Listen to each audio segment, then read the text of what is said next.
Hello दोस्तों, स्वागत है आपका हमारे चैनल पीकेएस ऑफिशियल में। इसके पिछले क्लासेस में हम सभी साइंस स्पेशल सीरीज का 16वां क्लास किए थे।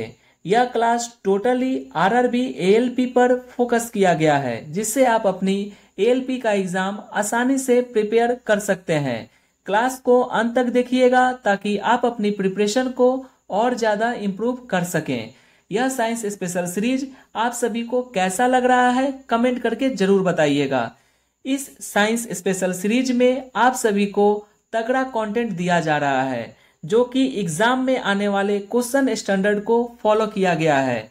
अगर आप अच्छे से क्लास कर रहे हैं, डेली क्लास कर रहे हैं, तो आप सभी को क्वेश्चन का स्टैंडर्ड पता ही होगा।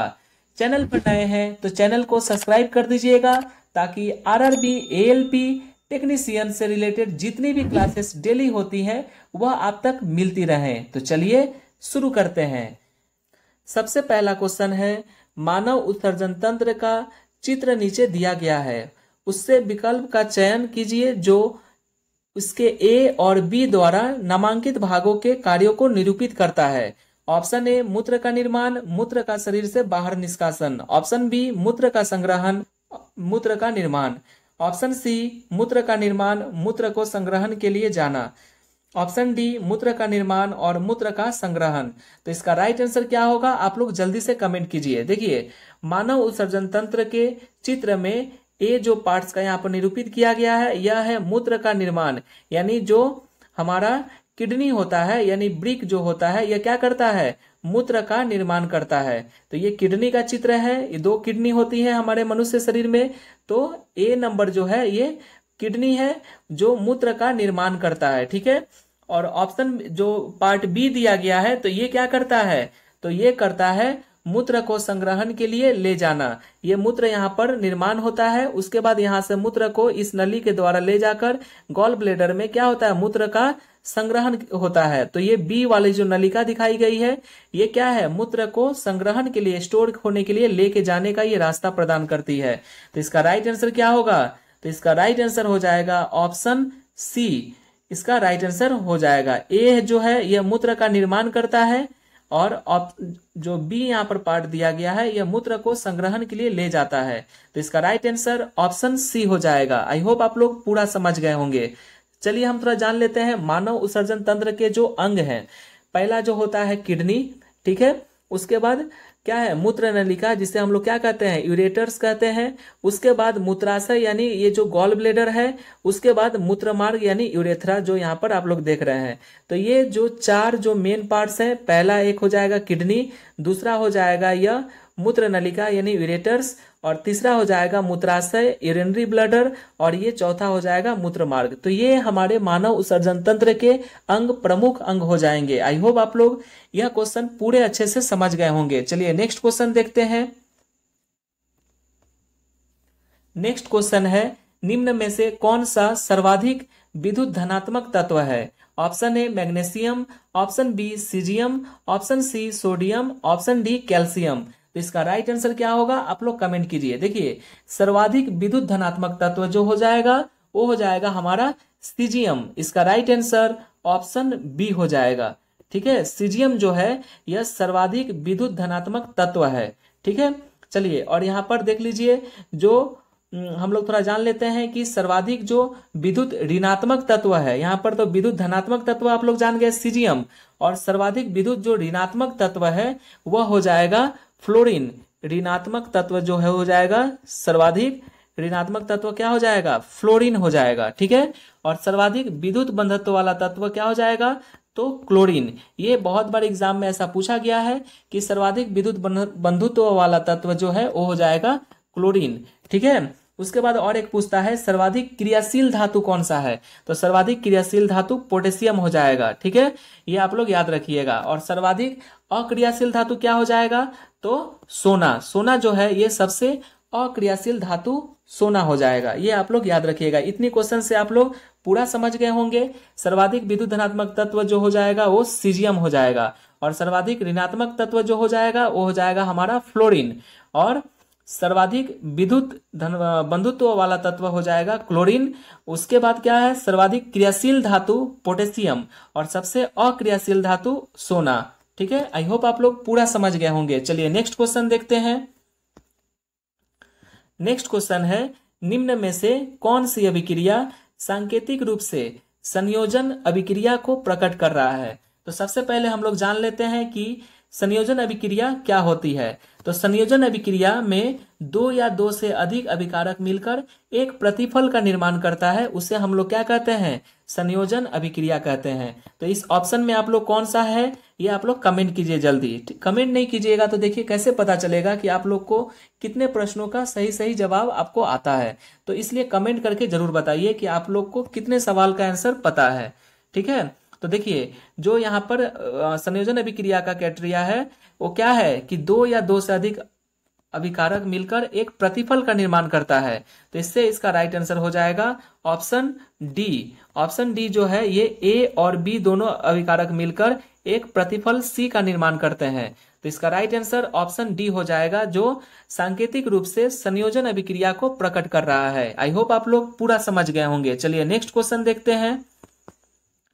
नेक्स्ट क्वेश्चन है, मूल शीर्ष के लगातार विभाजित कोशिकाओं को प्रदर्शित करते हैं। ऑप्शन ए अंकुरन, ऑप्शन बी प्रौढ़ीकरण, ऑप्शन सी हार्मोन स्तर में वृद्धि, ऑप्शन डी विभजयोतक वृद्धि। तो इसका राइट आंसर क्या होगा आप लोग कमेंट कीजिए। देखिए जो विभजयोतक वृद्धि मूल शीर्ष के लगातार विभाजित कोशिकाओं को प्रदर्शित करते हैं, तो इसका राइट आंसर क्या होगा, ऑप्शन डी हो जाएगा। जो विभजयोतक वृद्धि जो है ये क्या होता है, शीर्ष मूल शीर्ष के लगातार विभाजित कोशिकाओं को प्रदर्शित करते हैं।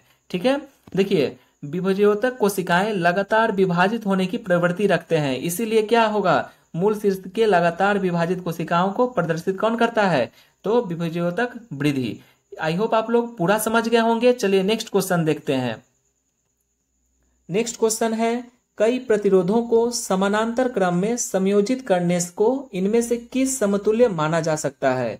ऑप्शन ए चालक की अनुप्रस्थ काट के क्षेत्रफल में वृद्धि करना, ऑप्शन बी चालक के अनुप्रस्थ काट के क्षेत्रफल में कमी करना, ऑप्शन सी चालक की लंबाई में वृद्धि करना, ऑप्शन डी चालक के प्रतिरोध में वृद्धि करना। तो इसका राइट आंसर क्या होगा आप लोग कमेंट कीजिए। देखिए हम लोग जानते हैं कि कई प्रतिरोधों को समानांतर क्रम में, यानी श्रेणी समानांतर एक होता है एक श्रेणी क्रम में होता है, तो यहाँ पर पूछा है समानांतर क्रम में यानी पैरेलल सीरीज में हम लोग संयोजित करने से इनमें से जो चालक की अनुप्रस्थ काट के क्षेत्रफल में वृद्धि करने के समतुल्य माना जाता है। तो इसका राइट आंसर हो जाएगा ऑप्शन ए। इसका राइट आंसर क्या हो जाएगा, ऑप्शन ए, चालक की अनुप्रस्थ काट के क्षेत्रफल में वृद्धि करना ये समतुल्य माना जाता है। किसका, तो समानांतर क्रम में संयोजित करने के लिए जो प्रतिरोध होते हैं। ठीक है, देखिए प्रतिरोध किसी चालक में प्रवाहित विद्युत धारा के मार्ग में अवरोध है। प्रतिरोध क्या है, तो किसी भी चालक में प्रवाहित विद्युत धारा के मार्ग में अवरोध करता है, विरोध करता है, उसे हम लोग क्या कहते हैं, प्रतिरोध कहते हैं। ठीक है, और प्रतिरोध दो तरह के संयोजन विधि द्वारा हम लोग जानते हैं, एक होता है सीरीज में और एक होता है पैरेलल में। ठीक है, इतना आप लोग याद रखिएगा। आई होप आप लोग समझ गए होंगे। चलिए नेक्स्ट क्वेश्चन देखते हैं। नेक्स्ट क्वेश्चन है, हाइड्रोजन एवं ऑक्सीजन से जल का निर्माण उदाहरण है। ऑप्शन ए संयोजन अभिक्रिया का उदाहरण है, ऑप्शन बी ऑक्सीकरण एवं अवकरण का उदाहरण है, ऑप्शन सी विस्थापन अभिक्रिया का उदाहरण है, ऑप्शन डी विघटन अभिक्रिया का उदाहरण है। तो किसका उदाहरण है आप लोग कमेंट करके जल्दी बताइए। देखिए जो हाइड्रोजन एवं ऑक्सीजन से जल का जो निर्माण होता है यह संयोजन अभिक्रिया का क्या होता है, उदाहरण है। संयोजन अभिक्रिया अभी कुछ देर पहले बताए कि जब दो या दो से अधिक अभिकारक मिलकर संयोजित होकर एक प्रतिफल का निर्माण करते हैं तो यह अभिक्रिया संयोजन अभिक्रिया कहलाता है। जैसे हम लोग जान लेते हैं, देखिए 2H2 दो हाइड्रोजन से ऑक्सीजन मिलेगा तो क्या प्रतिफल बनेगा, तो प्रतिफल बनेगा 2H2 यानी दो जल का निर्माण होगा। तो ये विधि क्या है, दो जो है एक ये हो गया अभिकारक और एक ये दूसरा हो गया अभिकारक, ये दोनों मिलकर एक प्रतिफल का निर्माण किए, जल का निर्माण किए। कौन कौन, हाइड्रोजन और ऑक्सीजन दोनों मिलकर किसका निर्माण हुआ, तो जल का निर्माण हुआ, H2O का निर्माण हुआ। तो ये क्या कहलाएगी, तो ये कहलाएगी संयोजन अभिक्रिया। तो इसका राइट आंसर ऑप्शन ए हो जाएगा। ठीक है, तो आप लोग पूरा समझ गए होंगे कि संयोजन अभिक्रिया क्या है। तो दो या दो से अभिकारक एक साथ संयोजित होकर एक प्रतिफल का निर्माण करते हैं। चलिए विघटन अभिक्रिया के बारे में थोड़ा जान लेते हैं। संयोजन तो आपको पता चल गया, अब है विघटन अभिक्रिया के बारे में थोड़ा जान लेते हैं। देखिए विघटन अभिक्रिया द्वारा उष्मा या प्रकाश या विद्युत द्वारा किसी पदार्थ को दो या दो से पदार्थों में विभाजित कर देता है, उसे हम लोग विघटन अभिक्रिया कहते हैं। आई होप आप लोग पूरा समझ गए होंगे। चलिए नेक्स्ट क्वेश्चन देखते हैं।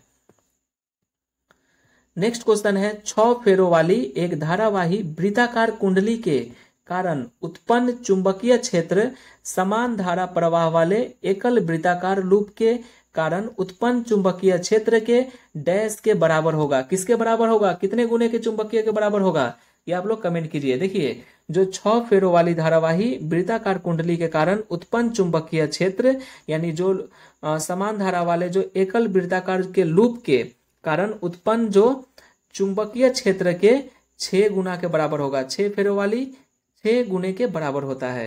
ठीक है, ये आप लोग याद रखिएगा। तो इसका राइट आंसर हो जाएगा ऑप्शन सी, 6 गुने के चुंबकीय क्षेत्र के 6 गुने के बराबर होगा। कौन, तो ये 6 फेरों वाली एक धारावाही वृत्ताकार कुंडली। ठीक है, आई होप आप लोग पूरा समझ गए होंगे। चलिए नेक्स्ट क्वेश्चन देखते हैं। नेक्स्ट क्वेश्चन है लैंगिक जनन करने वाले एक जीव के गुणसूत्र की संख्या 2n = 18 है, इसमें अलैंगिक गुणसूत्र की संख्या कितनी होगी। Option A 17, option B 15, option C 16, option D 18।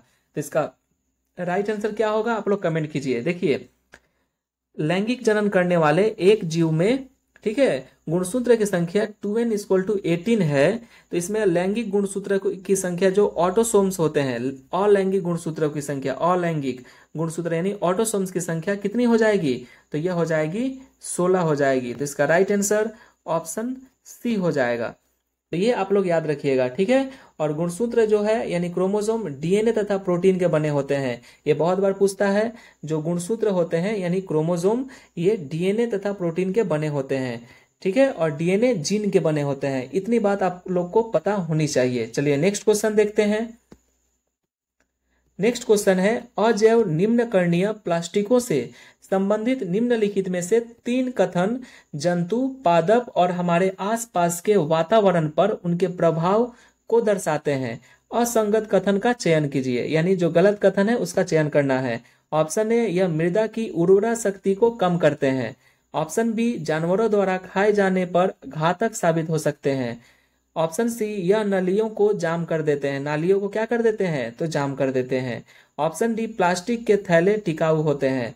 तो इसमें इनके जो कार्य हैं अजैव निम्नकर्णीय प्लास्टिकों से संबंधित जो 3 कथन जंतु, पादप और हमारे आसपास के वातावरण पर उनके प्रभाव क्या दर्शाते हैं। तो देखिए प्रभाव तो ये तो सही है कि यह मृदा की उर्वरा शक्ति को कम करते हैं। प्लास्टिक अगर हमारे मिट्टी में रहती है तो उसके मिट्टी की क्या होती है, उर्वरा शक्ति को कम कर देते हैं। ऑप्शन बी क्या है, जानवरों द्वारा खाए जाने वाले घातक साबित हो सकते हैं, ये भी सही है। ऑप्शन सी यह नालियों को जाम कर देते हैं, ये भी सही है। देखिए ये तीनों तो सही है। पूछा क्या है, असंगत कथन का चयन कीजिए यानी गलत कथन का चयन कीजिए। तो इसका राइट आंसर ऑप्शन डी हो जाएगा। ठीक है, यह प्लास्टिक के थैले टिकाऊ होते हैं, यह हमारे जो वातावरण के प्रभाव को दर्शाते नहीं है। ठीक है, इसलिए इसका राइट आंसर ऑप्शन डी हो जाएगा। आई होप आप लोग पूरा समझ गए होंगे। चलिए नेक्स्ट क्वेश्चन देखते हैं, और ये आखिरी क्वेश्चन भी है। प्रतिरोधकता रो वाले धातु के तार को 4 बराबर भागों में काटा जाता है, प्रत्येक भाग की प्रतिरोधकता क्या है। तो इसका राइट आंसर क्या होगा आप लोग कमेंट कीजिए। देखिए प्रतिरोधकता जो होता है, ठीक है, रो वाले धातु के तार को 4 बराबर भागों में काटा जाता है, तो प्रत्येक भाग की प्रतिरोधकता रो ही होगी। ठीक है, क्या होगी, रो ही होगा इसका। तो इसका राइट आंसर ऑप्शन बी हो जाएगा। ठीक है, कैसे ये होगा चलिए बताते हैं आपको। देखिए प्रतिरोधकता जो होती है यह किस कारणों पर निर्भर करती है, पहले हम लोग को ये जानना है। पहला कारण ये है, पहला कारण क्या है, तो पदार्थ की प्रकृति इस पर निर्भर करता है। दूसरा क्या है, दूसरा हो जाएगा पदार्थ का तापमान, तो पदार्थ का तापमान पर भी निर्भर करता है। ठीक है, तो ये आप लोग को इतना याद रखना चाहिए कि प्रतिरोधकता जो है किस कारकों पर निर्भर करता है, तो पदार्थ की प्रकृति पर और पदार्थ की तापमान पर। ठीक है, इतना आप लोग को याद रखना चाहिए। ठीक है, तो प्रतिरोधकता रो पदार्थ की प्रकृति पर केवल निर्भर करता है।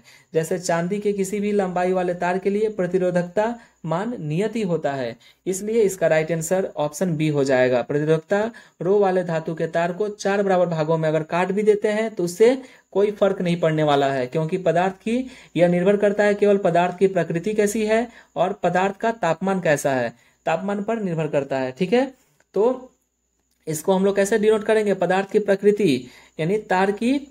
ठीक है, ये आप लोग याद रखिए। प्रतिरोधकता का एसआई मात्रक भी पूछता है, तो प्रतिरोधकता का एसआई मात्रक क्या होता है, तो ओम मीटर होता है। ठीक है, क्या होता है, तो ओम मीटर, ये आप लोग याद रखिएगा। ठीक है, ओम मीटर प्रतिरोधकता का इकाई हो जाएगा।